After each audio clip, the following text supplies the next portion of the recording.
Hello செல்லக்குட்டீஸ், வாங்க நான் WhatsApp டியூஷனில் எப்படி கரெக்ஷன் பண்ணுறேன்றதை பார்க்கலாம். இந்த புக்கு உங்களுக்கு வேணும்னா நீங்கள் எனக்கு வாட்ஸ்அப் பண்ணுங்கள். நான் உங்களுக்கு புக்கை கொரியர் மூலிமா நான் அனுப்பிச்சி வைக்கிறேன்.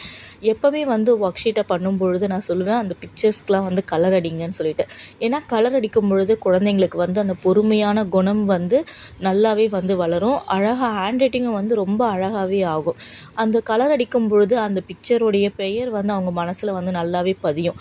இது அணில், இது ஆமை அப்படின்ற மாதிரி அவங்களுக்கு ரொம்ப அழகாக அந்த பிக்சருடைய மதிப்பு தெரியும், அந்த உருவம் தெரியும், அந்த பெயர் தெரியும். அதனால் நீங்கள் உங்கள் குழந்தைங்களுக்கு அந்த கலர் அடிக்கிறத என்கரேஜ் பண்ணுங்கள். இந்த ஃபஸ்ட் ஸ்டாண்டர்ட் ஒர்க் ஷீட் அந்த இயர் ஃபுல்லாக அவங்க பண்ண போகிறாங்க. இந்த குழந்தை பாருங்கள், நான் சொல்லி கொடுத்த மாதிரியே அந்த நட்சத்திரங்களுக்கு கூட அவ்வளோ அழகாக கலர் அடிச்சிருந்தாங்க. எனக்கு பார்க்கவே ரொம்ப சந்தோஷமாக இருந்தது. ஏன்னா ஒரு நாளைக்கு ஒரு பேஜ் பண்ணால் கூட அவங்க நல்லாவே அந்த புக்கை கம்ப்ளீட் பண்ணலாம். அது மட்டும் இல்லாமல் இந்த புக்கு மூலயமா அவங்களுக்கு என்ன வேணும்னு கேட்டிங்கன்னா, ஸ்பெல்லிங் மிஸ்டேக்லாம் கரெக்டாக அவங்க பண்ணிக்குவாங்க. இப்போ கூட பாருங்கள், அந்த குழந்தை தவறாக எழுதியிருக்கு.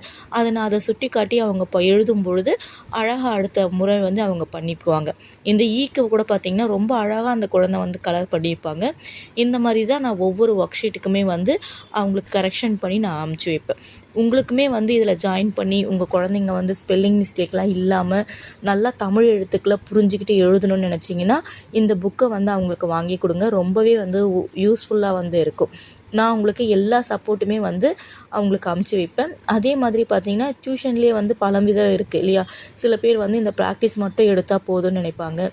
அப்படி இல்லாமல் மேம் எங்களுக்கு டெஸ்ட்டும் சேர்த்தே நீங்கள் வைங்க அப்படின்னா அவங்களுக்கு யூனிட் டெஸ்ட் எல்லாமே நான் அமுச்சிட்ருப்பேன். இப்போ இந்த குழந்தை கூட பார்த்திங்கன்னா இந்த 10 பேஜஸ் முடித்த உடனே யூடி எக்ஸாம் கேட்டிருந்தாங்க. யூடி எக்ஸாமும் நான் கொஸ்டின் பேப்பர் அமுச்சு விட்டுட்டேன்.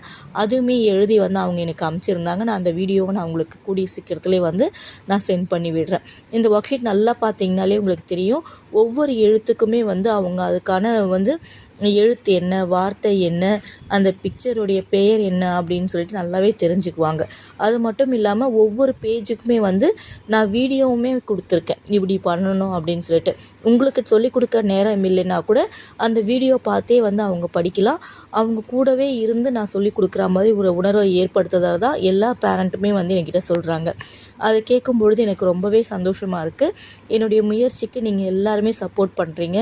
எனக்கு ரொம்ப சந்தோஷமாக இருக்குது. உங்கள் எல்லா குழந்தைங்களும் நல்லா படிக்கணும்.